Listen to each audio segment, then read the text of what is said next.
గణపతిని సకల దేవతలు ఆరాధిస్తారు. అలాగే తండ్రి అయినటువంటి పరమేశ్వరుడు కూడా గణేశుణ్ణి ఆరాధించాడని అంటారు. ఇది నిజమేనా?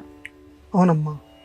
ఎందుకనంటే గణానాన్త్వా గణపతికిం హవామహే కవిం కవీనాముపమశ్రవస్తమం జ్యేష్ఠరాజం బ్రహ్మణా బ్రహ్మణస్పత ఆనశృణ్వన్ నూతివిస్సీద సాధనం. ఈ శ్లోకం కేవలం గణపతికి సంబంధించినటువంటి శ్లోకంగా పెద్దలు చెప్తారు. అంటే గణానాన్త్వాం గణపతికిం అంటే అందరికంటే ఉత్తమోత్తమైనటువంటి దేవుడివి నువ్వు.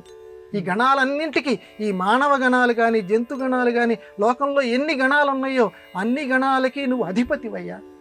నిన్ను మేము కొలుస్తూ ఉంటాం, నిన్ను మేము సేవిస్తూ ఉంటాం, చక్కగా మాకు కావాల్సినటువంటివన్నీ కూడా నువ్వు సమకూర్చు అని ఈ శ్లోకము యొక్క, ఈ మంత్రం యొక్క భావం. మరి మనం ఏమనుకుంటామంటే ఉన్న వాళ్ళందరిలోకి శివుడు చాలా గొప్పవాడు కదా, తండ్రి కదా ఆయన. తండ్రి గారు వినాయకుడిని పూజ ఎందుకు చేశాడు అని అంటే, లోకంలో విఘ్నాలు తొలగించేటువంటి దేవదేవుడు వినాయకుడు ఒక్కడే, గణపతి ఒక్కడే. అందువల్ల గణపతికి మొట్టమొదటి స్థానం ఇవ్వవలసిందే. అందువల్ల శివుడు కూడా తాడేపల్లి రాఘవనారాయణ శాస్త్రి గారు అని చెప్పి మహామహిమాన్వితులు, ఆయన మత్స్వప్న అని ఒక పుస్తకం రాశారు. ఆ పుస్తకంలో ఇదే ప్రశ్న వేశారు. శివుడు పార్వతి వివాహం చేసుకునేటువంటి సందర్భంలో ఈ రోజుల్లో మనం ఏ రకంగా గణపతి పూజ చేస్తారో శివుడు పార్వతి కూడా గణపతి పూజ చేశారట. మనం అనుకుంటాం ఇదేంటంటే శివుడి పార్వతికి పుట్టినటువంటి వాడు కదా గణపతి, వాళ్ళు గణపతి పూజ ఎలా చేశారంటే ఇది మాయా సబలితం. అసలు గణపతి వీళ్ళందరికంటే ముందే ఉన్నట్ట. అందువల్ల శివపార్వతుల కంటే ముందు ఉన్నటువంటి దైవం గణపతి.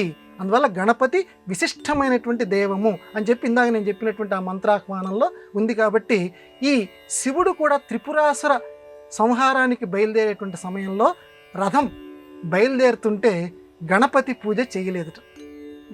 చేయకపోతే ఆ రథానికి ఉన్నటువంటి ఇరుసు విరిగిపోయింది. అంటే గణపతి ఈ రోజు కూడా మొట్టమొదటి పూజ ఆదవ పూజ్య వినాయక అంటారు కదా, మొట్టమొదటి వినాయకుడిని పూజ చేసే మిగతా ఏ పనులైనా చేయాలి. కానీ శివుడంతటి వాడు ఆ త్రిపురాసుర సంహారానికి బయలుదేరేటప్పుడు మొట్టమొదటి గణపతి గురించి ఒక మాట అనుకోలేదట. ప్రస్తావన చేయనందుకు ఇరుసు విరిగిందట. వరి ఎందుకు విరిగిందిరా ఈ విరుసు అని ఆలోచిస్తే, ఓహో నేను గణపతి గురించి ఒక మాట కూడా అనుకోలేదు కదా అని చెప్పి గణపతి స్మరణ చేశాడట. ఇది పురాణాల్లో ఉంది. అప్పుడు గణపతి స్మరణ చేసిన తర్వాత ఆ ఇరుసు మళ్ళీ సర్దుకుంది. అప్పుడు ఆయన యుద్ధానికి బయలుదేరి విజయం సాధించాడు అని చెప్పి పెద్దలు చెప్తారు. అందువల్ల గణపతి పూజ దేవదేవుళ్ళు పెద్ద వాళ్ళందరూ కూడా మొట్టమొదటి గణపతి పూజ చేశారు, తర్వాత వాళ్ళు విజయాల్ని సాధించారు. అందువల్ల ఆదవ పూజ్య, మొట్టమొదట పూజించదగినటువంటి వాడు, ఎటువంటి విఘ్నాలు కలిగించకుండా ఉండటానికి మనందరి చేత ఆరాధింపదగినటువంటి వాడు వినాయకుడు.